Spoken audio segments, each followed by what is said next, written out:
สบายดีเด้อนี่เขากำลังเกมเสื่อมเป็นเสาตีนเสา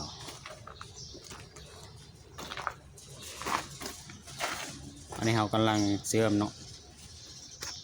เอาออกมาเสื่อมเป็นเพชรเสาเล็กกันหนาอยู่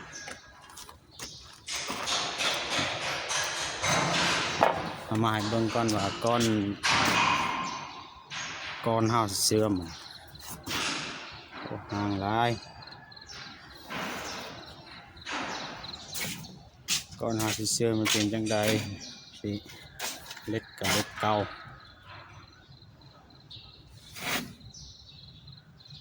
ในเฮาได้อนามัยเรียบร้อยแล้ววันเฮาสิเสื่อม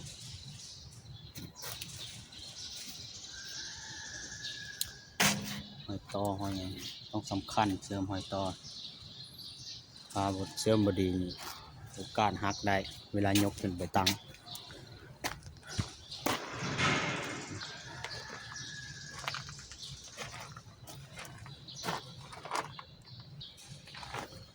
นี่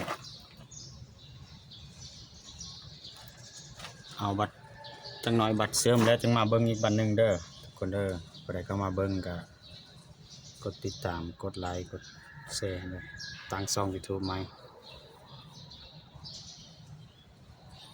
ผิดพลาดประการใดก็ขอโทษขออภัยนะ ไปเอาไปเบิ้งเลยจังเอาเสื่อมแล้วเบิดแล้วก็เอาจังมาให้เบิ้งอีกบัตรหนึ่งว่า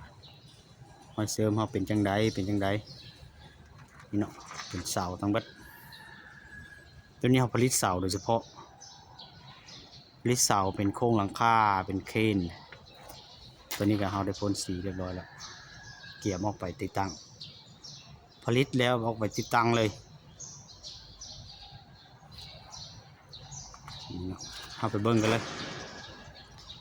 บัตรเชื่อมแล้วมาเบิ้งอีกบัตรหนึ่งไป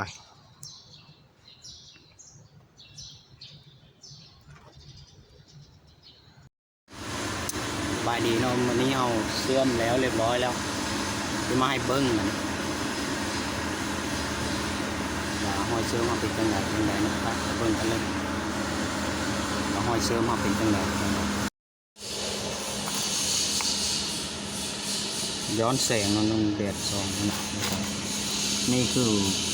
หอยเชื่อมที่เราเชื่อมแล้วเมื่อเสาร์นี่เรามาเบิ่งมาได้เชื่อมกำลังที่เชื่อมแล้วหอยเชื่อมจะประมาณนี้เกี่ยเก็บอนามัยอีกน้อยนึงก็ได้แล้วนี่เนาะหอยเชื่อมประมาณนี้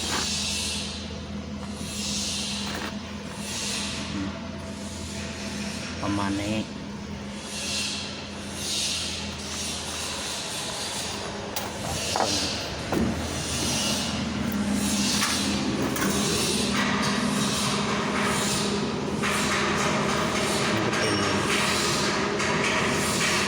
หอยเชื่อม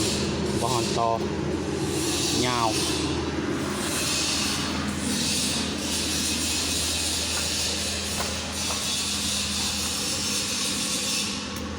ที่ลายงามก็บอกว่ากันประมาณนี้แหละเสื่อมบกเก่งบันไดก็อยากให้ทุกคนได้เบิ่งว่าหอยเสื่อมจำนี้นี่โอเคอยู่บ่ก็เสื่อมบกเก่งบันได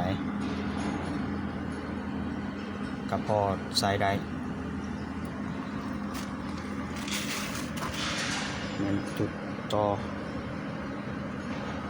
ประมาณนี้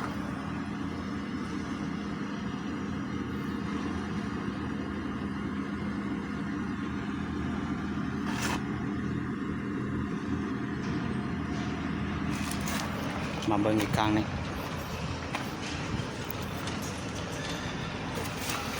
เป็นเสาเลยยาวประมาณ10 เมตร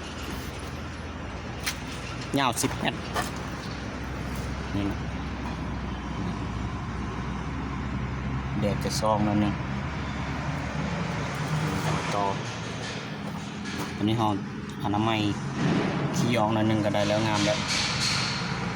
มันหนางานเฮามันบ่แม่นว่างานแบบโซแบบเสาปกตินะคันว่างานโซงานโมเดิร์นงานหยังเนี่ยเฮาจะเก็บหอยจอดงามๆกว่านี้เก็บหอยจอดให้มันเนียนๆกว่านี้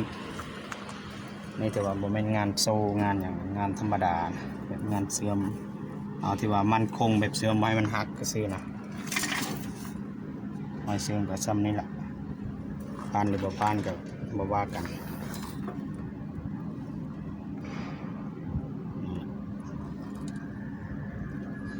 คันว่างานโซงานหยังเลยเสริมแบบโซมันหยังถือว่าเราจะเสริมงามเราจะเน้นความงามกว่านี้นี่ก็ประมาณนี้